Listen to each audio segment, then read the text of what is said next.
Hey everyone, welcome back, and let's write some more neat code today. So today let's solve the problem maximum swap. Very short problem, and it's actually more difficult than it looks. I'm going to tell you the approach actually that I took was wrong. I thought the problem was easier than it was. It'll be pretty quick for me to go through that, and then I'm going to show you the most optimal approach, and it's actually not that difficult. So let's get into it. Suppose we're given a number like this. We are allowed to pick two digits in this number and then swap them so that we end up with the max possible result. And so in this example, this is the swap that we would perform that would give us the max integer. This integer is 7,236 before we had 2,700. And this is going to be a multi-step process because this is an integer. How do you swap digits within an integer? That got me thinking about just like base 10 math. Then I thought, okay, well, the problem looks easy as finding whatever the max digit happens to be. In this case, it's 7, and then just swap it with the most significant position. At first, it seems like that might work, but there is a counter example. What if I change this digit to a 9? Well, that's okay because this is no longer the max digit. This is the max digit, so we just swap it with itself. But actually, in this example, there is a swap that we can perform that would make this number larger. Can you notice which one it is? Over here. We swap these two numbers and then we get 63. So everything else stayed the same and we just increased this part. So of course we want to move digits to a more significant position if it's possible. It's not really possible over here. It's not really possible over here or through any of these first three digits that we had, but here it is. Why was it not possible over here? Tell me why. Because the digits are in monotonically decreasing order. If I have something like 9, 8, 7, 6, I can't really do a swap. The max digits are already in the most significant position. This is the max, it's there. This is the second largest, it's in that position, etc., etc. Basically, we want to take these numbers and sort them in descending order, I guess. Okay, so now how should we go about solving the problem, knowing all of that? Well, just because we don't want to have to deal with the digits, the base 10, let's convert the input into a string. So we get something like this. Now, if we were to perform a swap from the string, like swapping two characters, it's technically going to be a linear time operation, which is fine because we don't really expect the solution to be more efficient than that. But it's just going to be a little bit easier if we take the string and convert it into a list or an array. So that's what we're going to do. Let's assume that we have converted this into an array. Technically, it's going to be an array of strings, but it really doesn't matter whether they're strings or they're integers because the comparison between them is going to be the same. Like this will evaluate to true, even if we do it with strings rather than integers. Okay, so now knowing all of that, assuming the input is in a nice format for us, how do we go about solving the problem?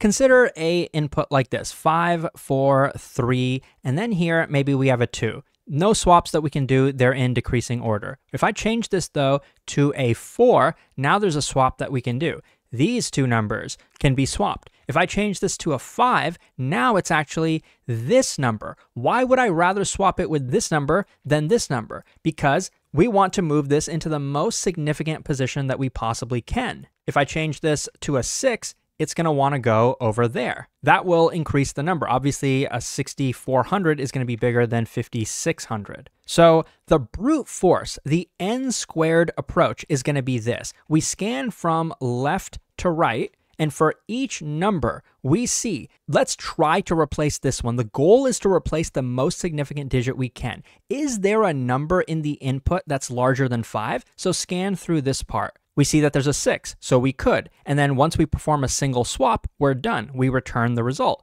But what if we couldn't? What if this number was actually a 4? Okay, well then we would try from over here. Is there a number bigger than 4 anywhere to the right of it? If so, replace this guy. Just keep going like that until we perform a replacement, or maybe we never perform a replacement. That's possible, like in this case, and in this case. Well, that's an n squared approach. Not bad, but maybe it can help us arrive at the more optimal solution. Notice how for each of these numbers, we're trying to find the max value to the right of it and only compare this with the max value to the right of it. So why don't we instead eliminate that repeated work, like scan through this, scan through this, scan through this, all that repeated work just to find the maximum. Why don't we eliminate that and instead go from right to left? In that case, we can just maintain what the max happens to be. So for example, if this is a 5, we will start here and we'll say, okay, our max so far is a 5 and it occurs at this index. So let's assume that is index 3. The reason we're saving the index is because we're going to need that when we actually do the swap. So that's our max so far. We go here. Okay, that's 3. It's definitely not the max. And then we'll go here. That's 4. It's definitely not the max. And then we'll go here. That's 5. Technically, it is the max. But if we are going to perform a swap, we'd rather take the one that's less significant. So this is actually not going to be the new max. Like this will still have been the max as we had iterated. So if there's a tie, we'll favor the previous max. So now that we have this max, we can now scan from left to right and we don't have to do the repeated work. We can say, okay, is there a number bigger than 5? Nope. Is there a bigger number than 4? Yes. Now, is that number at a different index? Given the fact that it's bigger than 4 assumes that it must be at a different index. So here we go. We can perform the swap in these two positions. And so that's the solution. That is the linear time solution. If you want to go code that one up, feel free to do so. But it is a 2-pass solution. You're going to have 2 loops when you do it. I will show you a slightly more concise solution, the 1-pass solution. As we go in the loop, that's going to determine what the max is. Actually, now that I think of it, that approach may not actually work because when we find the max, we're finding the max within the entire array. And that doesn't account for the fact that when we are then trying to replace an element here, we want to know what's the max to the right of it. Well, we don't necessarily know that the max that we returned originally is the max to the right of it. For example, if we had this and we've determined that in this thing, this is the max, 5 is the max, and then we're trying to scan from left to right to replace one of these elements, we're not going to replace this one, but we're going to find that 4 is less than 5. That's the max that we determined. So actually, this approach would end up making this number smaller. So can you think of a way that we could correct that previous approach? Probably by maintaining an array of maxes rather than just having a single max. And I'm just thinking of this on the spot, to be honest, because the only solution I actually ended up coding up was the 1-pass solution. That's the first one that I thought of. So apologies if this part was a little bit confusing, but at least you got to see my real-time thinking. Anyways, this approach could be implemented by doing it like this. So here we see that the max we've seen so far is 2. Here, the max we've seen so far is 3. Here, the max we've seen so far is either 3 or 4. It's going to be 4. And then here, the max we've seen so far is 5. And then we'll scan from left to right. Is there a number bigger than 5? Well, here tells us all the numbers that are to the right of it. This tells us the max number to the right of this. Well, I guess it's including itself, but that doesn't really matter given the fact that we're only looking for numbers that are greater than 5. So basically, scanning from left to right, we will not replace any of these numbers. But suppose that the input was actually this. We have a 5 over here, then this is going to be what the max array is because the max value is 5. So for every one of these, the max value to the right of it is 5. So we'll scan from left to right, try to replace this guy. Can't, it's not any bigger. Try to replace this guy. The max number to the right of it is 5. We can replace it. So let's do the replacement. And then as soon as you do the replacement, then you're done. Go ahead and return that number. Okay, so that's the 2-pass solution. Now let me show you the 1-pass solution. Suppose we have a number that looks like this. We're going to start from the right, scan from right to left. We want to maintain what the max number that we've seen so far is, and we want to maintain the position of that max number. So as we start scanning, initially these can be like -1 or something, and then we'll see the 5 here. Okay, so the max we've seen so far is 5. It occurred at index 3, so we'll say that the max index is 3. Then we'll move to the next number. And so as we do this, not only do we want to maintain what the max is, but we also want to maintain what is the swap that we would perform. So up until here, we see that the number is 3. That's obviously not the max number. In fact, this is less than the max number that we've seen to the right of it. So far, we can say that this is what we would do the replacement with. So we can say that the index that we're going to swap with is index 2. So I'll call that swap I. Now I'll move my pointer one more time. We're at 4. That's definitely not the maximum. In fact, this number is less than the maximum. So even though we said we wanted to swap this guy with the maximum, this digit is more significant. That's why we're going right to left, because as we go right to left, we maintain what the max was to the right of it, and we get the more and more significant digits. So at this point, we'd rather swap it here. So we're going to change swap I to be 1 now rather than 2.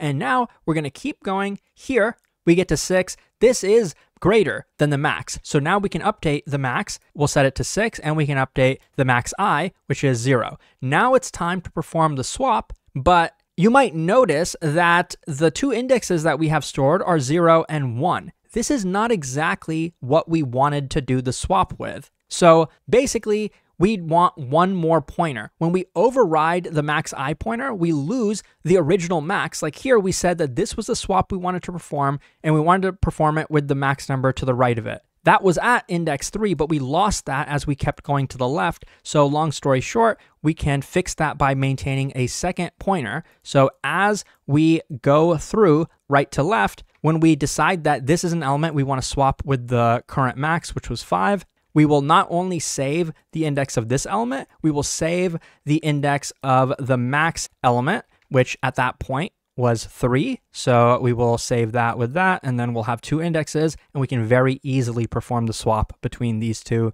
at the end. So this is the one-pass linear time solution. Let's code it up. So remember, the first thing we want to do is compute the string version of the number. We want to convert it into a string. And then just to make the swap easier, let's convert that into a list as well. So this will put each character at a separate position. I'm going to reassign that to num. Maybe I should call it nums now, but I'll just leave it as is. It's not actually changing the input. It's just reassigning it. Now we're going to go through that number in reverse order. I'm going to do that like this in range of length of num. And I'm going to actually reverse that range. So like this in Python, this will pretty much go through each index in reverse order. And remember, there's a few things we actually want to maintain. We want to maintain what the max digit is. Since the digits are characters, I'm going to actually initialize this to the string 0. And I'm also going to have the max I. We're going to maintain that. I'm going to initialize that to -1 just as a default value. And we're also going to have those two indexes, swap I and swap j. I'm going to initialize that to -1 as well.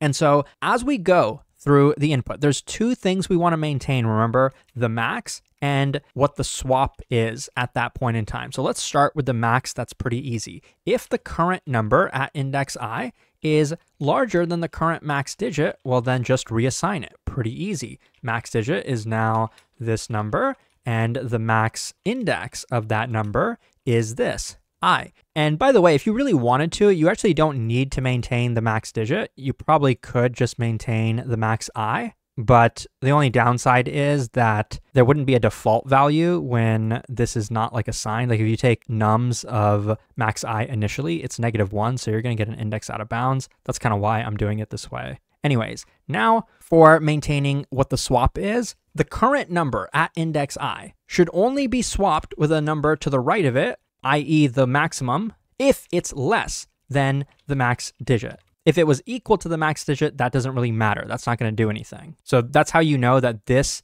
and this are not going to evaluate on the same iteration of the loop. But if this is the swap that we want to perform, then we can save the index I, and we can save the index swap j, and that will be set to what the max I is up until this point. So now that we're done with those two, at the end, we want to actually perform that swap. It's pretty easy, at least in Python. We don't need any temporary variables or anything. We can just do that on one line like this. And I'll copy and paste that just so we can swap the indexes around here. So this will be assigned to this, and this will be assigned to this at the same time. And then we can return, but we're not just returning the number itself because that is a list of strings. We want to convert it into an integer. So first we have to join all of those strings together, concatenate all of them together. That's easy to do in Python, just like this. Take the empty string, that's the delimiter, join all the strings in that list like this.